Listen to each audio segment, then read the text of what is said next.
നോക്കാം. കൊച്ചി കടവന്ത്ര രാജീവ് ഗാന്ധി ഇൻഡോർ സ്റ്റേഡിയത്തിൽ യുവാവ് തോക്കുമായി പിടിയിൽ.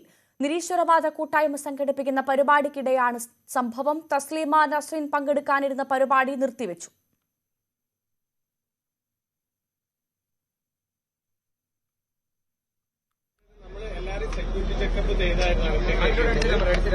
പിന്നെ ഇഷ്യൂ എന്തായിരുന്നു വെച്ചാല് ഒരാള് ഗണ്ണ് ഉപയോഗിച്ച് അകത്തേക്ക് കയറി. അത് നമ്മൾ ഐഡന്റിഫൈ ചെയ്തിരുന്നു. അപ്പൊ തന്നെ പോലീസിന് ഇൻഫോം ചെയ്തു. പോലീസ് അത് CCTV പരിശോധിച്ച ആളെ പോലീസ് കസ്റ്റഡിയിൽ എടുത്തിട്ടുണ്ട്. അതിനുശേഷം അയാളെ കസ്റ്റഡിയിലായതിനു ശേഷം പോലീസ് മൊത്തം ഒന്ന് ബോംബ് സ്ക്വാഡിനെ വെച്ച് പരിശോധിക്കണം എന്ന് ആവശ്യപ്പെട്ടത് പ്രകാരം ഞങ്ങളത് എല്ലാവരും പുറത്തേക്കാക്കി. ഇപ്പൊ പരിശോധന പൂർത്തിയാക്കി. നിലവിൽ ഈ ഗണ്ണുമായിട്ട് അകത്ത് കയറിയ ആള് പോലീസിന്റെ കസ്റ്റഡിയിലുണ്ട്. മുൻകൂട്ടി രജിസ്ട്രേഷൻ ഉണ്ടായിരുന്നു, സ്പോർട്സിനും രജിസ്ട്രേഷൻ ഉണ്ടായിരുന്നു. പക്ഷെ പുള്ളി രജിസ്റ്റർ ഒക്കെ ചെയ്തിട്ടാണ് കയറിയിട്ടുള്ളത്. പിന്നെ ടാഗൊക്കെ ഇട്ടിട്ടാണ് കയറിയിട്ടുള്ളത്. അത് നമ്മളെ സെക്യൂരിറ്റി ചെക്കപ്പ് ഓൾറെഡി ഉണ്ടായിരുന്നു. ദേഹപരിശോധന ഒക്കെ നടത്തിയിരുന്നു. അപ്പൊ ആ സമയത്ത് ഇത് ഐഡന്റിഫൈ ചെയ്തിരുന്നു. പുള്ളി ലൈസൻസ് ഉള്ളതാന്ന് പറഞ്ഞ് പെട്ടെന്ന് അകത്തേക്ക് കയറുകയാണ് ചെയ്തത്. അപ്പോ പിന്നെ ആളെ എന്തായാലും പോലീസ് കസ്റ്റഡിയിലെടുത്തിട്ടുണ്ട്. അതിന്റെ ഭാഗമായിട്ടാണ് പിന്നെ എല്ലാരും പുറത്തിറക്കി. പിന്നെ തുടരാൻ പറഞ്ഞു. വേറെ വിഷയമൊന്നുമില്ല. എങ്കിലും ഒരു സുരക്ഷന്റെ ഭാഗമായിട്ട് ബോംബ് സ്ക്വാഡിനെ വെച്ച് ഒന്നുകൂടെ പരിശോധന നടത്തിയെന്നേ ഉള്ളൂ. വേറെ വിഷയമൊന്നുമില്ല. രജിസ്ട്രേഷൻ 7 മണിക്ക് തുടങ്ങിയിട്ടുണ്ട്.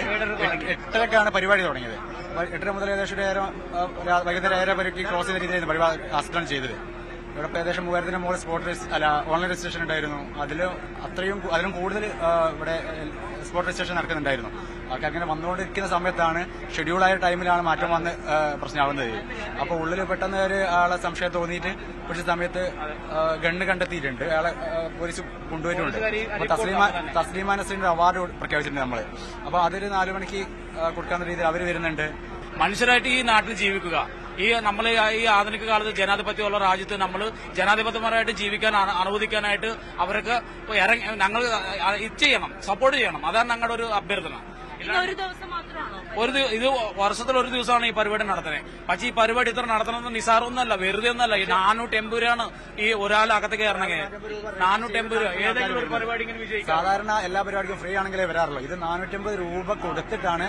അതിന് ഫുഡ് ഉണ്ട്. അപ്പൊ കൊടുത്തിട്ടാണ് ഇത്രയും പേര് വരുന്നത്. 10,000-ഓളം ആൾക്കാർ വരുന്നത്. അപ്പൊ അവരുടെ മനസ്സിലൊരു ഇതിനുള്ളൊരു താല്പര്യമാണ്. അത് ഇവര് പറഞ്ഞ പോലെ തന്നെ മനുഷ്യനാവുക എന്നുള്ള ജാതി മതത്തിനപ്പുറം മനുഷ്യരായി സ്വതന്ത്രമായി ചിന്തിക്കാനുള്ളൊരു ടെമ്പർ വളർത്താനുള്ള നമ്മൾ ഉദ്ദേശിക്കുന്നത്. കഴിഞ്ഞ വർഷം ഇവിടെ തിരുവനന്തപുരത്താണ്. അതിനു മുമ്പ് കോഴിക്കോട് നടന്നത്. എല്ലാ വർഷങ്ങളും ഇത് നടക്കാറുണ്ട്. അത് ഇങ്ങനെ ഒരു ഭീഷണി വളരെ മോശം. നവമി ദിനേശ് വിവരങ്ങളുമായി ചേരുന്നു. നവമി, ഈ പിടിയിലായ യുവാവ് ആരാണ്? അയാളുടെ ഉദ്ദേശം എന്തായിരുന്നു? പോലീസ് എന്താണ് പറയുന്നത്?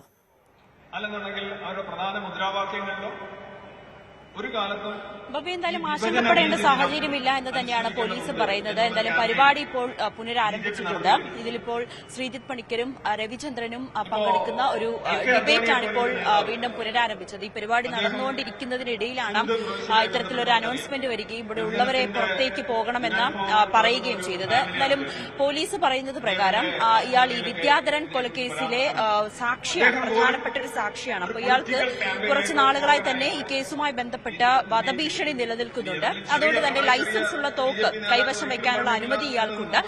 അങ്ങനെ ലൈസൻസ് ഉള്ള തോക്ക് ഇയാളുടെ കൈവശം ഉണ്ടായിരുന്നു. ഈ പരിപാടിയിൽ പങ്കെടുക്കുന്ന വ്യക്തി കൂടിയാണ്. ഈ നിരീശ്വരവാദികളുടെ ഒരു സമ്മേളനം ആണ് ഇവിടെ നടക്കുന്നത്. ആ പരിപാടിയിൽ പങ്കെടുക്കാൻ വേണ്ടി തന്നെ ഇയാൾ വന്നതാണ്. പക്ഷെ ബൌൺസേഴ്സ് പരിശോധിച്ചുള്ളിലേക്ക് കടത്തുമ്പോഴാണ് ഇയാളുടെ കയ്യിൽ ഇയാളുടെ പോക്കറ്റിൽ തോക്കുണ്ടതായി ഇവർ കണ്ടെത്തിയത്. പക്ഷെ അയാളെ പിടിച്ചു നിർത്തുന്ന സമയം കൊണ്ട് തന്നെ ഇയാൾ ഉള്ളിലേക്ക് കടന്നതാണ് കൂടുതൽ ആശങ്ക സൃഷ്ടിച്ചത്. ഉടനെ തന്നെ പോലീസിനെ അറിയിക്കുകയും ഈ സ്ഥലത്ത് തന്നെ പോലീസിന്റെ ഒക്കെ ഒരു സുരക്ഷയുണ്ട്, പോലീസിന്റെ പരിശോധനയുണ്ട്. അങ്ങനെ പോലീസ് പെട്ടെന്ന് CCTV അടക്കം പരിശോധിച്ച് ഇയാളെ കണ്ടെത്തി കസ്റ്റഡിയിലെടുത്ത് കടവന്ത്ര സ്റ്റേഷനിലേക്ക് കൊണ്ടുപോയിട്ടുണ്ടായിരുന്നു. അപ്പോൾ പോലീസുമായി ബന്ധപ്പെടുമ്പോഴാണ് ഇക്കാര്യം വ്യക്തമാകുന്നത്. പോലീസ് പറയുന്നത് ആശങ്കപ്പെടേണ്ട സാഹചര്യമൊന്നുമില്ല. ഇയാൾ ഈ പരിപാടിയിൽ പങ്കെടുക്കാൻ വന്ന വ്യക്തിയാണ്. മുൻപും ഇത്തരം പരിപാടികളിലൊക്കെ ഇവർ സംഘടിപ്പിച്ച എസൻസ് എന്ന പരിപാടിയിൽ തന്നെ മുമ്പും പങ്കെടുത്തിരിക്കുന്ന ഒരു വ്യക്തി കൂടിയാണ്. പക്ഷേ പെട്ടെന്ന് തോക്കുമായി ഒരാൾ എത്തിയതിന്റെ ഒരു ആശങ്ക മാത്രമാണ്. മറ്റ് ആശങ്കപ്പെടേണ്ട സാഹചര്യങ്ങളൊന്നും തന്നെയില്ല. പരിപാടി ഇപ്പോൾ വീണ്ടും പുനരാരംഭിച്ചിട്ടുണ്ട്. ഈ പെട്ടെന്ന് തോക്കുമായി ഒരാൾ എത്തിയത് കൊണ്ടുള്ള ഒരു ആശങ്കയിലാണ് ബൌൺസേഴ്സും അല്ലെങ്കിൽ പോലീസും ഒക്കെ കൂടുതൽ പരിശോധന അല്ലെങ്കിൽ ഒരു സുരക്ഷയ്ക്ക് വേണ്ടിയിട്ട് പരിശോധന ശക്തമാക്കുകയും ഇവിടെ നിൽക്കുന്നവരുടെ അസ്വാഭാവികമായി ഒന്നും കണ്ടെത്തിയിട്ടില്ലല്ലോ അല്ലേ നവമി? പിന്നെ ഇയാളെ കുറിച്ചുള്ള എന്തെങ്കിലും വിവരങ്ങൾ പോലീസിന്റെ ഭാഗത്ത് നിന്ന് നമുക്ക് ഇപ്പോൾ ലഭ്യമാവുന്നുണ്ടോ? എന്തായാലും ആശങ്കപ്പെടേണ്ട സാഹചര്യമൊന്നുമില്ല ഭവ്യ. അസ്വാഭാവികമായി തന്നെ ഒന്നും തന്നെ പോലീസ് കണ്ടെത്തിയിട്ടുമില്ല. ഇപ്പോൾ പിടിയിലായ ഉദയംപേരൂർ സ്വദേശി അദ്ദേഹത്തിന്റെ പേര് പോലീസ് പറഞ്ഞിട്ടില്ല. എന്തായാലും അല്പസമയത്തിനുള്ളിൽ തന്നെ അദ്ദേഹത്തിന്റെ പേര് നമുക്ക് കണ്ടെത്താൻ കഴിയും. ഈ വിദ്യാധരൻ കൊലക്കേസിലെ ഒരു പ്രധാനപ്പെട്ട സാക്ഷിയാണ്. അയാളുടെ കയ്യിൽ ലൈസൻസ് ഉള്ള തോക്കാണ്. അയാളുടെ ഒരു സുരക്ഷയ്ക്ക് വേണ്ടി തന്നെയാണ് ആ തോക്ക് കൈവശമുള്ളത്. പക്ഷേ അത് ലൈസൻസ് ഉണ്ടെന്ന് തന്നെയാണ് പോലീസ് പറയുന്നത്. ആ തോക്കുമായിട്ടാണ് അയാൾ സ്ഥിരം നടക്കുന്നത്. ആ ഒരു സാഹചര്യത്തിൽ ഈ പരിപാടിയിൽ എത്താൻ വന്നു എന്ന് മാത്രമേ ഉള്ളൂ. അല്ലാതെ മറ്റ് ദുരുദ്ദേശമൊന്നും തന്നെ അയാൾക്കില്ല എന്നാണ് കടവന്ത്ര സ്റ്റേഷനിൽ നിന്ന് മനസ്സിലാകുന്നത്. പോലീസ് അങ്ങനെയാണ് വ്യക്തമാക്കുന്നത്. എങ്കിൽ പോലും പോലീസിന്റെ ഒരു വിശദമായ ചോദ്യം ചെയ്യൽ ഇപ്പോഴും പുരോഗമിച്ചുകൊണ്ടിരിക്കുകയാണ്. അയാളിൽ നിന്ന് കൂടുതൽ വിവരങ്ങളും തേടുന്നുണ്ട്. അപ്പോൾ എന്തായാലും ഉള്ളിലേക്ക് കടത്തുമ്പോൾ അവരുടെ ബാഗുകളടക്കം പരിശോധിച്ച് തന്നെയാണ് ഉള്ളിലേക്ക് കടത്തിവിടുന്നത്.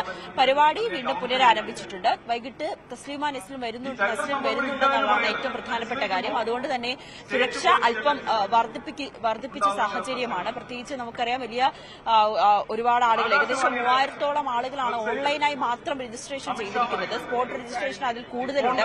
ഏകദേശം ഒരു 5000-ത്തിലധികം ആളുകൾ പങ്കെടുക്കുമെന്നാണ് സംഘാടകർ പറയുന്നത്. അത്രയും ആളുകൾ എത്തുന്ന ഒരു പരിപാടി ആയതുകൊണ്ട് തന്നെ പോലീസിന്റെ സുരക്ഷയും അതിലേറെ പ്രധാനപ്പെട്ടതാണ്. ശക്തമായ പരിശോധന തന്നെയാണ്, അല്ലെങ്കിൽ ശക്തമായിട്ടുള്ള സുരക്ഷ തന്നെയാണ് ഇപ്പോൾ ഇവിടെ ഏർപ്പെടുത്തിക്കൊണ്ടിരിക്കുന്നത്. പോലീസ് എന്തായാലും ഇവിടെ എത്തുന്ന ആളുകളുടെ ബാഗുകളൊക്കെ പരിശോധിച്ച് തന്നെയാണ് അകത്തേക്ക് വിടുന്നത്. വൈകുന്നേരം 6 മണിയോടുകൂടിയാണ് അവരിവിടെ എത്തുന്നത്. അതുകൊണ്ട് തന്നെ കുറച്ച് ശക്തമായിട്ടുള്ള സുരക്ഷയും നേരത്തെ തന്നെ പോലീസിന്റെ ഭാഗമായിട്ട് ഇവിടെ ഉണ്ട്. അതുകൊണ്ട് തന്നെയാണ് തോക്കുമായി ഒരാൾ എത്തിയപ്പോൾ തന്നെ വലിയ ആശങ്ക പകരുകയും ചെയ്തത്. പക്ഷെ അത് ആശങ്കപ്പെടേണ്ട സാഹചര്യമില്ല. അയാളെ പോലീസ് കൃത്യസമയത്ത് തന്നെ കസ്റ്റഡിയിലെടുത്തു. പോലീസേഴ്സിന്റെ ഇടപെടൽ തന്നെയാണ് അയാളെ പെട്ടെന്ന് പിടികൂടാനും അല്ലെങ്കിൽ ഈ ഒരു തോക്ക് കണ്ടെത്താനും ഒക്കെ സഹായിച്ചത്. ലൈസൻസ് ഉള്ള തോക്കാണെന്ന് പോലീസ് പറയുന്നുണ്ട്. എസൻസ് എന്ന പരിപാടി, അതായത് ഈ നിരീശ്വരവാദികളുടെ ഒരു സംഘടനയാണ്, അതിന്റെ ഒരു പരിപാടിയാണ്. ആ പരിപാടിയിൽ എത്താൻ ഇയാൾ വന്നതാണെന്നാണ് പറയുന്നത്. മുൻപും ഇവർ സംഘടിപ്പിച്ചിട്ടുള്ള പരിപാടിയിൽ എത്തിയിട്ടുള്ള ആളാണ് താനെന്നുകൂടിയാണ് ഇപ്പോൾ കസ്റ്റഡിയിലുള്ള ഉദയംപേരൂർ സ്വദേശി കടവന്ത്ര പോലീസ് സ്റ്റേഷനിലുണ്ട്. അയാൾ പോലീസിനോട് പറഞ്ഞത് അപ്രകാരമാണ്. നവമി ദിനേശാണ് വിവരങ്ങൾ നൽകിയത്.